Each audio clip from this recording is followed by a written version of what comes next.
Hey guys, Sawyer here. Welcome to the Camping with Sawyer YouTube channel. And today I'm going to be reviewing the Ozark Trail one-person backpacking tent from Walmart. This tent costed me $32 before taxes, and to be honest, I think it's a very great deal. I've got this a few months ago on my birthday, and I've been honestly really enjoying it so far. Anyways, let's get to this tent. So the first thing that you'll notice is that it comes in a little carry bag. There is not like one of those things that keep it cinched up. You have to kind of make a little knot there, but there's this carry bag, and if you don't make a knot, it will all fall out because the bag is very loose. But there is a carry handle on top, and then there is a description for what the tent is on the front. Really, my biggest complaint with the bag is that you don't have a cinch to keep it tightened up. And then this handle right here is super easy for unwrapping the tent. And then here you got two little keep together ropes, I would call them. This tent is super easy to put up and put down. What comes with the tent body, the rainfly, 6 stakes, and 2 poles. The 2 poles are color coded. Rainfly. Your tent should look like this once you have opened it up with the rainfly out. What I would recommend doing first is staking out all the corners, which means these 2 front and back, and then all 4 on each side. And these stakes are just super cheap, simple chipper hook stakes. As you can see, super heavy metal ones. You can get lighter ones over at Walmart right next to the tent actually, and they are aluminum.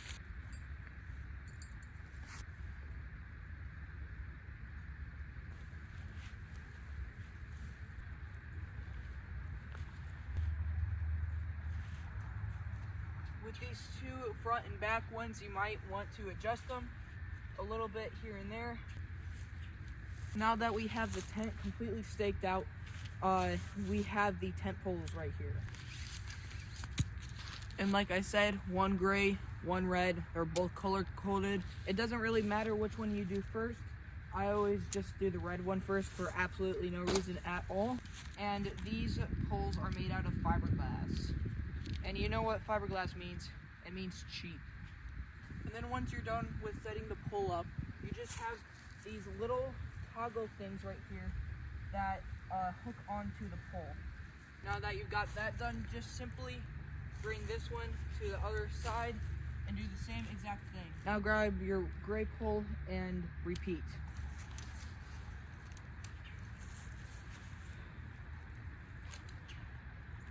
Now that you have both of the poles opposite from each other, you're just gonna gently pull them up here, and they'll both come out together. Then there are these clips that you just simply clip onto the poles, and it'll come together easily.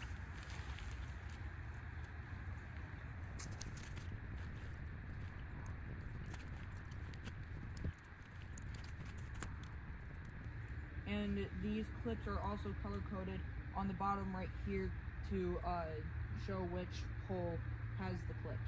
Now your tent should officially look like this. With these clips in place, the tent should also be completely tightened out perfectly. And if they aren't, just pull the stakes further apart from the tent to make it more tension. And this is what your tent should look like from the outside. And as you can see, I had to repair my mesh right there, but that was only because of the wind when I was trying to take down the tent. And no, I do not have any video footage of that. And you can see the body right there. Yes, this is a tarp floor, not anything like polyester or nylon. And you can see those 2 stakes kind of expanding the tent to have a little more room. In the middle, there's about 3.5 feet, and at the front and at the back, there's about 2 and 2.5 feet. Now I'll show you how to put the rainfly on. There is a Ozark Trail sign right here, and that's how you know it's up at the door. So you just fling it over and make sure the Ozark Trail sign is on the door itself. Now to clip the rainfly in place, there are hooks that go onto the rings in which the tent are being held by. Now that you have done that, just continue to put all the clips on each corner.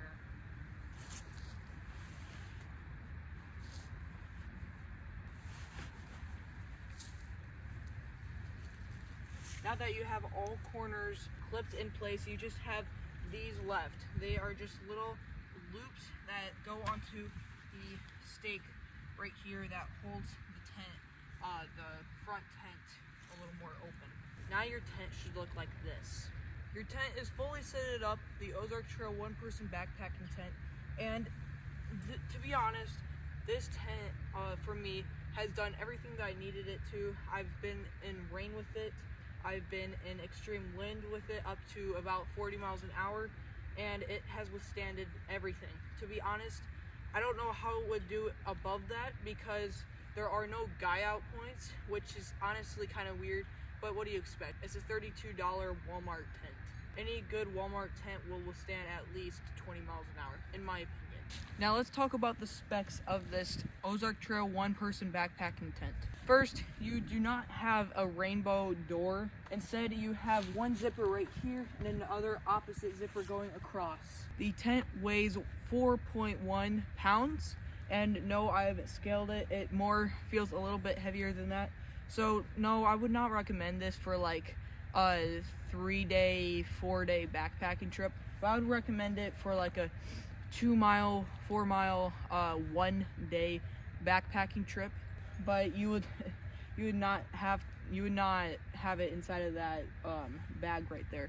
You would have to take it out of the bag, separate everything. Otherwise, it would be way too clunky to put in your pack. Unless if you strapped it on the outside, which isn't always convenient. And with this rainfly, it covers basically everywhere of the tent. There's some good ventilation in this area right here, and I mean, it's good ventilation if you're in the summer. But I found in windy conditions, it is not the best thing in the world, because if you have your head down there where the foot is, which I usually do sometimes, I don't know why, but it's very annoying because wind can get in your face, cold wind, and I don't like that. And then there's some more ventilation out in the back of the tent, and where the second stake is, where it makes more room. That is okay ventilation. I like that ventilation better than a big opening. But what about the rainfly and what it's actually used for? How does this withstand rain? Well, I've tested it already. Excuse the plane, it's kind of loud.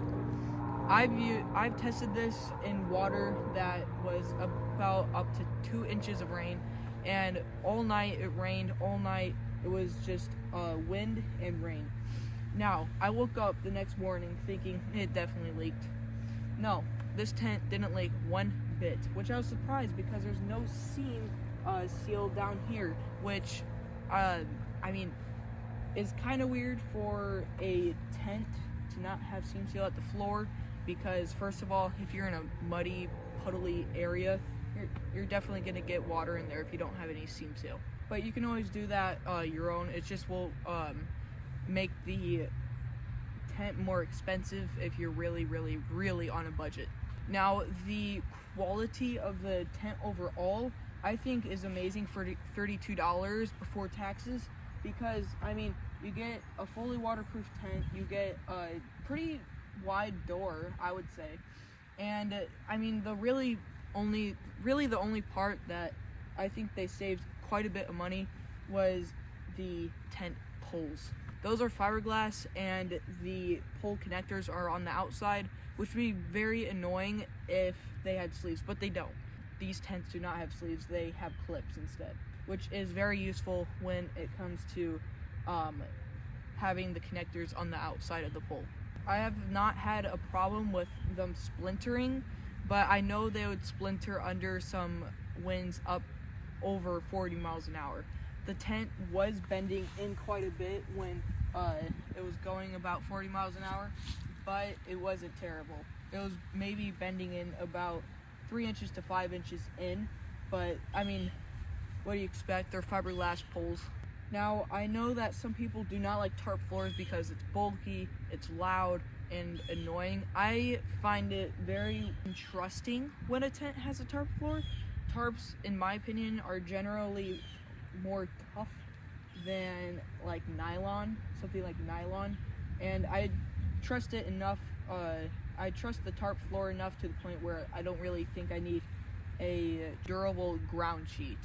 Most people bring ground sheets for their like $1,000, $1,500 Dyneema tents, as well as their even like $100 tents. But I never had a problem with any sticks. I even had a sharp rock under this thing. I felt it, but it didn't poke through, which it kind of amazed me. So yeah, that's all the specs really for this tent on the outside. But let's go ahead and give a look on the inside.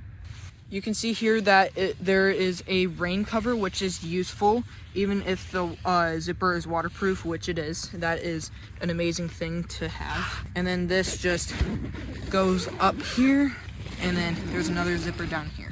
There is a toggle and a loop right there if you want to make the door stay there and not in your way and flop all around the place. But moving inside of the tent, there is plenty of room. Like I said, I really like the roominess of a one-man tent like this for so cheap. And one of the things that I absolutely love is that there's two pockets, one massive pocket right here and another massive pocket right here.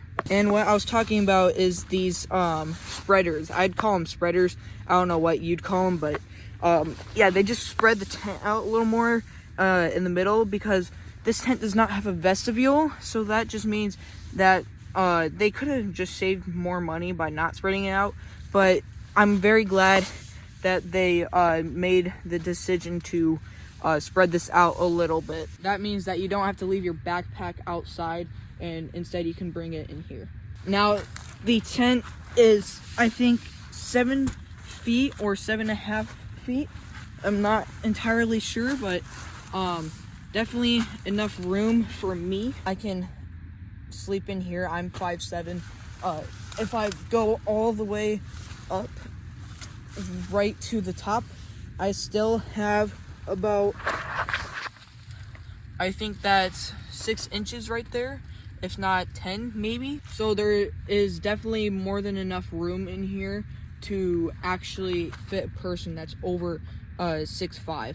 And this is an A-frame tent, which means that it goes from over here and then it kind of slopes down from the backside. And also, I absolutely love this door because I can lay down here and then I can wake up and I can look at the beautiful sunrise out there whenever it comes to morning and I'm sleeping in here. And then if we close up the door here, there is a massive window, and there's no toggle. You just kind of stuff it in like so, and then you can look outside without having to have a bunch of mosquitoes in your face if you're camping during the summer.